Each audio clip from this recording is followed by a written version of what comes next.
Hi hello नमस्ते. आज आपण aqua line मेट्रोने प्रवास करत आहोत. मुंबईमध्ये ट्रेनने प्रवास करायचा म्हटलं तर प्रचंड गर्दी आणि बाय रोड प्रवास करायचा म्हटलं तर प्रचंड ट्रॅफिकचा सामना करावा लागतो. आज आपण अंधेरी ते आचार्य यात्रे चौक असा हा प्रवास करणार आहोत. ट्रेन आलेली आहे आणि सर्व ऑटोमॅटिक सिस्टीमवरती रन होणारी ही स्वयंचलित यंत्रणा आहे. अत्यंत आरामदायी आणि कूल अशा प्रवासाचा अनुभव आपण घेत आहोत.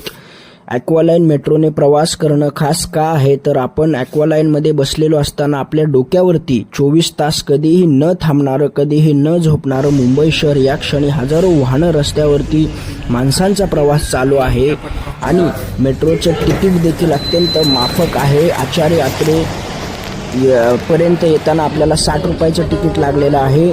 तिकीट स्कॅन केल्यानंतर एंट्री आणि एक्झिट आपल्याला मिळते. आता आपण मुंबईच्या बाह्य जगामध्ये प्रवेश करूयात.